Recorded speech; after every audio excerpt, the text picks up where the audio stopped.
حضرت خضر علیہ السلام کا اللہ سے محبت کا ایک بہترین واقعہ۔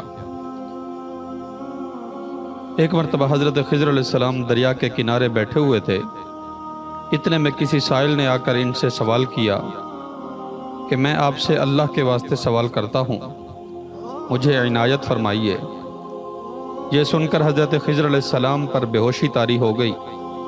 جب کچھ ہوش ہوا تو فرمانے لگے، بھائی میں تو صرف اپنی جان و مال کا مالک ہوں، تم نے مجھ سے اللہ کے واسطے سوال کیا ہے، لہٰذا میں اپنی جان اور اپنی ذات تمہارے حوالے کرتا ہوں، تم جس طرح چاہو اس کو استعمال میں لے آؤ، بازار میں فروخت کر کے اس کی قیمت سے آپ فائدہ اٹھاؤ۔ چنانچہ سائل ان کو بازار لے گیا اور ایک شخص ساہمہ بن ارقم کے ہاتھ ان کو فروخت کر دیا۔ ساہمہ بن ارقم ان کو اپنے گھر لے گیا۔ ساہمہ بن ارقم کا ایک باغ تھا۔ چنانچہ ساہمہ نے حضرت خضر علیہ السلام کو ایک کدال دے کر کہا کہ اس سامنے والے پہاڑ، یہ پہاڑ 3 مربع میل رقبہ میں واقع تھا، اس سے مٹی کاٹ کاٹ کر باغ میں ڈالتے رہو۔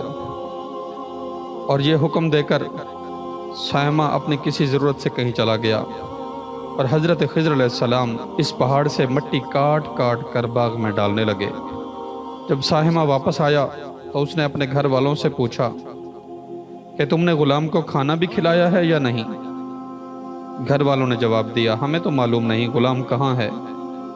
یہ سن کر جب ساہمہ خود کھانا لے کر باغ میں آیا تو اس نے دیکھا وہ غلام یعنی حضرت خضر علیہ السلام تمام پہاڑ کی مٹی کاٹ کر ڈال چکے تھے اور اپنے کام سے فارغ ہو کر اپنے مولا حقیقی کی عبادت میں مصروف تھے۔ یہ دیکھ کر ساہمہ کو بڑا تعجب ہوا تو ساہمہ پوچھنے لگا کہ بتائیں آپ کون ہیں؟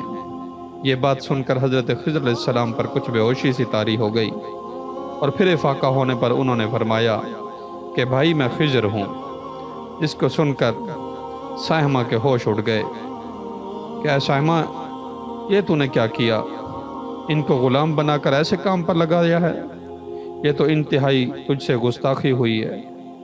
پھر ہوش آنے پر ساہمہ نے توبہ کی اور پروردگار سے عذر خواہی کے ساتھ حضرت خضر علیہ السلام کو بھی آزاد کر دیا اور جناب باری میں عرض کیا کہ اے الہ العالمین، مجھ سے اس غلطی کا مواخذہ نہ کرنا، کیونکہ میں ان کو جانتا نہیں تھا۔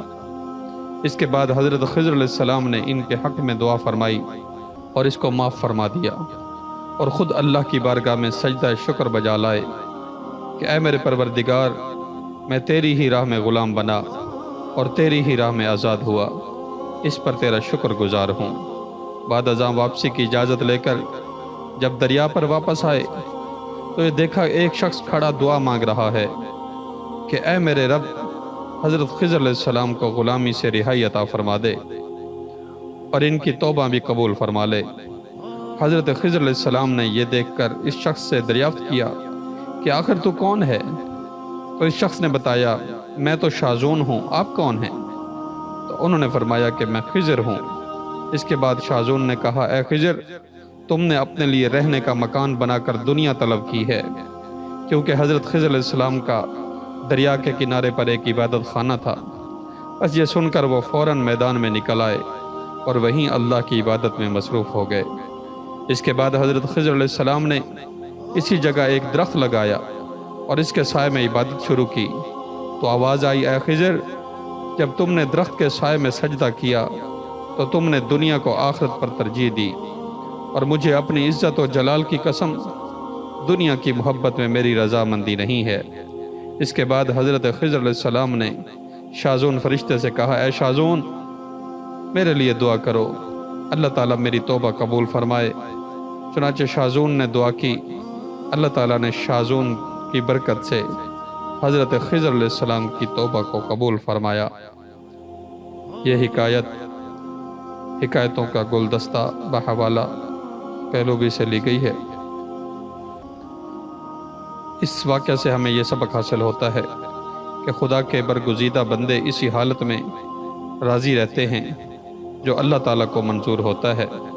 بے شک ہماری فلاح بھی اسی میں ہے کہ زندگی کے ہر موڑ پر آنے والے ہر پیچ و خم میں ہم اللہ کی رضا میں راضی رہیں۔ اللہ تعالیٰ کی چاہت کو سامنے رکھ کر زندگی گزاریں۔ دعا ہے کہ اللہ تعالیٰ ہمیں اس واقعہ سے سبق حاصل کر کے نیک بننے کی توفیق عطا فرمائے، آمین یا رب العالمین۔ اسی طرح کے بہترین واقعات سننے کے لیے ہمارے چینل کو سبسکرائب کیجئے، ویڈیو کو دوستوں کے ساتھ شیئر کیجئے۔ ملتے ہیں ایک اور سچی ویڈیو کے ساتھ۔ اللہ حافظ۔